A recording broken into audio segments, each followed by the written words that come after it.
Hello student, स्वागत है आपका फिजिक्स विथ इलेक्ट्रॉनिक्स पाठशाला में। आज हम लोग क्लासिकल मैकेनिक्स का जो ऑनलाइन लेक्चर सीरीज स्टार्ट किए हैं, इसमें क्लासिकल मैकेनिक्स का सेकेंड यूनिट स्टार्ट करेंगे और इसका क्या नाम होगा, लाग्रेंजियन फॉर्मूलिज्म। इससे पहले हम लोग यूनिट फर्स्ट को कम्प्लीटली एक एक टॉपिक को एक्सप्लेन करते हुए और साथ ही साथ उसका नोट्स भी बना चुके हैं। क्लियर? तो अब हम लोग जो पढ़ेंगे यूनिट सेकेंड पढ़ेंगे, ठीक। तो अगर आप अभी तक यूनिट फर्स्ट को नहीं देखे हैं, उसमें लगभग 13 या 14 लेक्चर मैं बनाया हूँ, 13 या 14 लेक्चर कंप्लीट कर दिया हूँ। तो अगर आप उसको नहीं देखे हैं तो सबसे पहले आप ऊपर दिए गए आई बटन पे क्लिक करिए, वहाँ आपको क्लासिकल मैकेनिक्स का प्लेलिस्ट मिल जाएगा और वहाँ से आप लेक्चर को सीरीज वाइज देखते हुए आइए, तभी आगे के पॉइंट आपको समझ में आएंगे। जो सेकेंड चैप्टर है, इसमें फर्स्ट चैप्टर का यूज है, इसमें हम लोग जनरलाइज कोऑर्डिनेट वगैरह यूज करेंगे। तो अगर आपको जनरलाइज कोऑर्डिनेट का नॉलेज नहीं रहेगा तो निश्चित रूप से आपको कठिनाई का सामना करना पड़ेगा, जो इसमें हम लोग टॉपिक्स पढ़ेंगे उसको समझने में।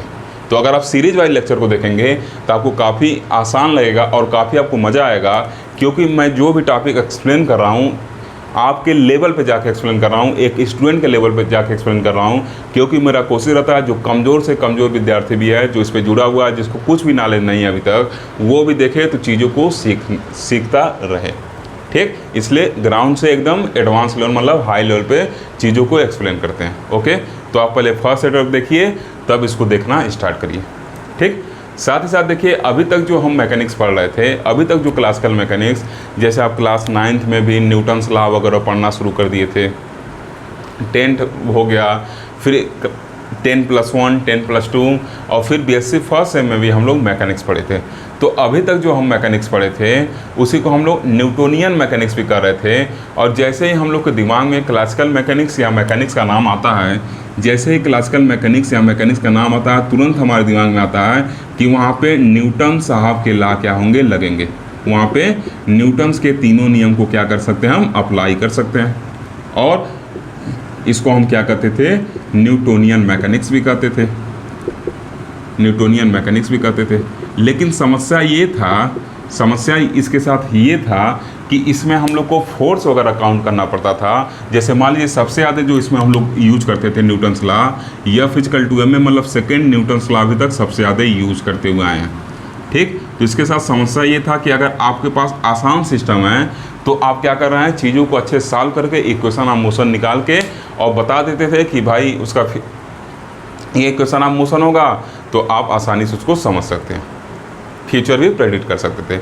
लेकिन अब क्या है, अगर सिस्टम को कॉम्प्लिकेटेड कर दिया जाता था, तो चूंकि फोर्स हमारा एक वेक्टर क्वांटिटी है, तो वहाँ पे हर एक फोर्स को काउंट करना, हर एक का डायरेक्शन मेजर करना कि कौन सा फोर्स किस डायरेक्शन होगा, क्योंकि वेक्टर क्वांटिटी के साथ तो हम समझौता कर नहीं सकते हैं कि उस वेक्टर क्वांटिटी है तो उसके लिए डायरेक्शन का समझौता नहीं कर सकते हैं। तो वहाँ पे क्या होती थी कि दिक्कतों का सामना करना पड़ता था। मान लीजिए कहीं हम फ्रिक्शन वाला चैप्टर आप 11th का याद करिए, मान लीजिए उसी को सॉल्व कर रहे हैं, कहीं हमारा फ्रिक्शन फोर्स छूट गया, या कहीं नॉर्मल फोर्स छूट गया, या कहीं रिएक्शन फोर्स छूट गया, तो उससे हमारा पूरा इक्वेशन ऑफ मोशन क्या होगा, पूरा का पूरा बदल जाएगा और उससे जो हमारा डिजायर रिजल्ट है वो नहीं मिलेगा। तो ये सब तमाम समस्याएँ न्यूटोनियन मैकेनिक्स में आती थी। और इन्हीं सब समस्याओं को रिजॉल्व करने के लिए लाग्रेंजियन साहब ने सोचा, देखिए फॉर्मूलिज्म मतलब क्या होता है, इसका मतलब क्या है, रूल। अभी तक हम लोग किसका रूल लगा रहे थे, किसका लॉ लगा रहे थे, न्यूटन साहब का लगा रहे थे। लेकिन अब हम लोग जो सेकेंड चैप्टर पढ़ेंगे उसमें लाग्रेंजियन साहब का रूल लगाएंगे। तो इन्होंने सोचा कि इतना ताम झाम इसमें है कि फोर्स खोजिए एक एक बॉडी का। जैसे समझिए, ये मान लीजिए कोई एक सिस्टम है, इसके लिए इक्वेशन ऑफ मोशन लिखना है। मान लीजिए एक मास m2 इधर बना रहे हैं, m1 इधर बना रहे हैं, पीछे भी इसको हम लोग देख चुके हैं, ठीक। ये क्या हो गया आपका, m2g हो जाएगा, और ये क्या हो जाएगा आपका, m1g हो गया, ठीक। इसको हम लोग क्या कर रहे हैं, एक यहाँ पे पुली लगा दे रहे हैं, पुली लगा के क्या कर रहे हैं, इसको एक रस्सी से बांध दे रहे हैं, अटैच कर दे रहे हैं, ठीक, स्ट्रिंग से अटैच कर दे रहे हैं। तो अब देखिए m1g हो गया, अगर इसका इंक्लिनेशन अल्फा माने और इधर बीटा माने, तो इधर एक कंपोनेंट लगेगा जिसको क्या कहेंगे, m1g कास अल्फ़ा कहेंगे, और इधर क्या हो जाएगा, m1g साइन अल्फ़ा हो जाएगा, और इसका एक रिएक्शन फोर्स इधर लगेगा, ठीक। रिएक्शन फोर्स मान लेते हैं n1 क्या लग रहा है, इधर लग रहा है, ठीक। चूँकि अगर ये नीचे आ रहा है तो इस पर क्या होगा, एक टेंशन मिलेगा, बॉडी को जब अटैच किए तो एक टेंशन टी ऊपर की तरफ लगेगा। सिमिलरली इधर भी एक टेंशन लगेगा, ठीक। अब फिर क्या हो गया, m2g यहाँ पे है तो इस पर भी इधर एक फोर्स लगेगा जिसको क्या कहेंगे m2g cos बीटा कहेंगे, और इधर इसका एक कंपोनेंट आएगा जिसको क्या कहेंगे m2g sin बीटा कहेंगे, और सिमिलरली इधर भी एक नॉर्मल फोर्स या आप रिएक्शन फोर्स कर सकते हैं n2 लगेगा। तो देखिए इसको सिस्टम को मोशन को अगर डिफाइन करना है तो अकॉर्डिंग टू क्लासिकल मैकेनिज्म जो अब तक हम पढ़े हैं इतना ज़्यादा फोर्स है इसमें, फ्रिक्शन फोर्स वगैरह भी अगर हम कंसिडर करें तभी उसका भी रोल आएगा। तो देखिए इक्वेशन ऑफ मोशन लिखना कितना कठिन होता था, अगर इसी में एक और सिस्टम बांध दें तो क्या है और ज़्यादा कठिन हो गया कि इक्वेशन ऑफ मोशन को डिराइव करना। ठीक, तो ये सब समस्याएं को देखते हुए लाग्रेंजन साहब ने अपना फार्मूलिज्म दिया। उन्होंने क्या किया, कहा कि जो फोर्स वगैरह आ रहा है इसको हम क्या करें, फोर्स वगैरह को छोड़ के अगर हम क्या कर रहे हैं, छोड़ के नहीं मतलब फोर्स की जगह हम क्या करेंगे, क्या यूज करेंगे, काइनेटिक एनर्जी और पोटेंशियल एनर्जी यूज करेंगे, और इसी को L=T-V से इन्होंने क्या किया, अभिव्यक्त कर दिया, और इसी को क्या कहा, लाग्रेंजियन हम कहते हैं। ठीक, फिर से समझाने की कोशिश कर रहे हैं। जब न्यूटन साहब के मैकेनिक्स में क्या हुआ, न्यूटोनियन मैकेनिक्स में क्या हुआ, सिस्टम वगैरह का जब हमको क्या करना पड़ता था, इक्वेशन ऑफ मोशन देखना वगैरह पड़ता था, तो तमाम सारे फोर्स आते थे, और since force is a vector quantity तो इस वजह से उनका डायरेक्शन बताना कि कौन सा फोर्स की डायरेक्शन लग रहा है, उनका नेट वैल्यू निकालना, अगर प्रॉब्लम कॉम्प्लिकेटेड है तो कितना ज़्यादा कॉम्प्लिकेटेड होता था। आप बस फ्रिक्शन वाले चैप्टर को याद कर लीजिए, उससे आपको तुरंत समझ में आ जाएगा। ठीक, कि आप कितना उससे परेशानी झेले होंगे अगर कॉन्सेप्ट नहीं क्लियर रहा होगा तो। ठीक, फिर भी कहीं न कहीं कोई फोर्स या कोई डायरेक्शन छूट जाता था। तो ये सब चीज़ों को लाग्रेंजियन साहब ने देखा तो कहा कि इतना इसमें समस्या है, इतना फोर्स है, सब खिचड़ी पका लीजिए, अगर एक फोर्स छूट गया तो फिर क्या हो गया, खिचड़ी बेस्वाद हो जाएगी। तो उन्होंने कहा कि इन सब चीज़ों को हटाइए, फोर्स वगैरह को हम क्या कर रहे हैं ना यूज़ करके हम डायरेक्ट क्या कर रहे हैं, एक सिस्टम की एनर्जी को फाइंड आउट कर ले रहे हैं, मतलब काइनेटिक एनर्जी को, पोटेंशियल एनर्जी को, और काइनेटिक में से पोटेंशियल एनर्जी को घटा दे रहे हैं, तो इसको इक्वल टू यल लिख दे रहे हैं। चूँकि लाग्रेंजियन साहब दिए थे इसलिए इसको यल लिख दे रहे हैं, और इसी को क्या कहते हैं, लाग्रेंजियन कहते हैं। ठीक, अभी लाग्रेंजियन इक्वेशन ऑफ मोशन भी हम लोग देखेंगे आगे आने वाले वीडियो में। ठीक, तो उन्होंने इन सब समस्याओं को क्या किया, रिजॉल्व करके इस तरह बना दिया।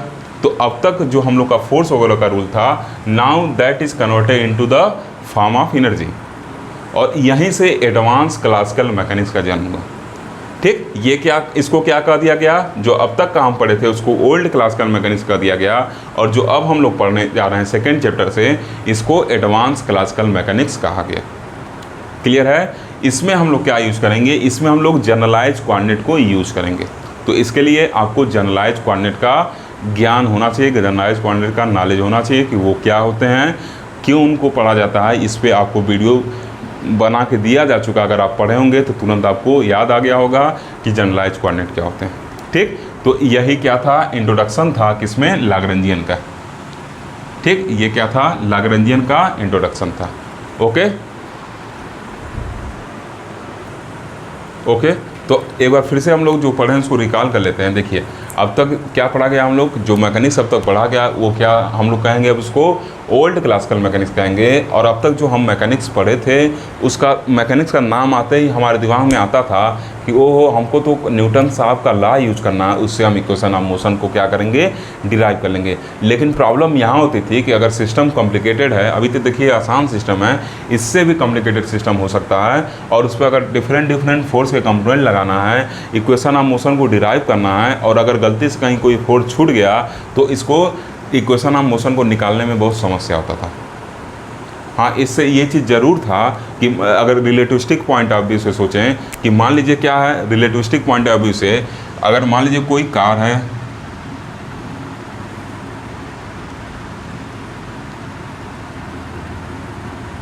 ठीक, मान लीजिए कोई क्या है, आपका कार है, वो उसका इनिशियल पॉइंट आपने देखा, वो कार क्या करने जा रही है, मोशन करने जा रही है।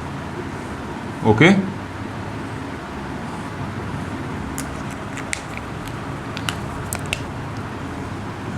ठीक, मान लीजिए कार स्टार्ट हुई, और स्टार्ट हुई कुछ सेकंड बाद t=5 मिनट पे आपने देख लिया कि, या t=1 मिनट ही कहिए, 1 मिनट पे देखा कि इसका जो स्पीड है 30 मीटर पर सेकेंड है।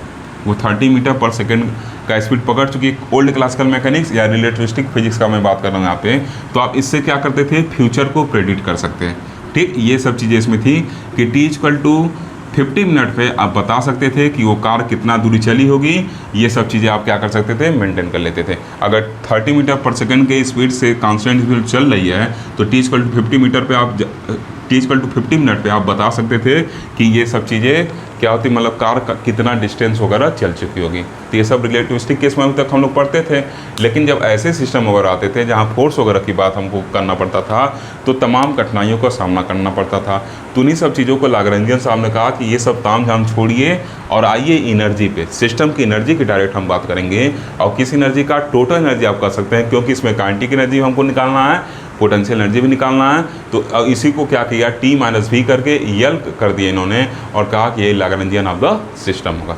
ओके, तो इस तरीके से हम लोग समझे। और जो ये मैकेनिक्स दिया गया जिसमें इक्वेशन ऑफ मोशन को हम क्या कर रहे हैं, इस फॉर्म में लिख रहे हैं, एनर्जी के फॉर्म में लिख रहे हैं, और ये किस में होगा, जनरलाइज कोऑर्डिनेट फॉर्म में होगा।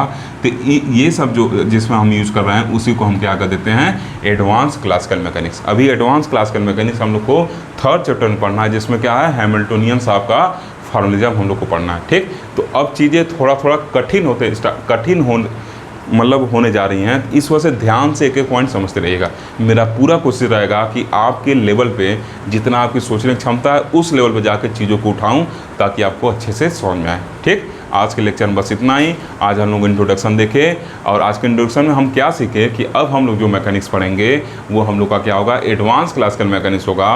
और अब तक जो हम मैकेनिक्स पढ़े थे वो हम लोग का क्या था, ओल्ड क्लासिकल मैकेनिक्स था।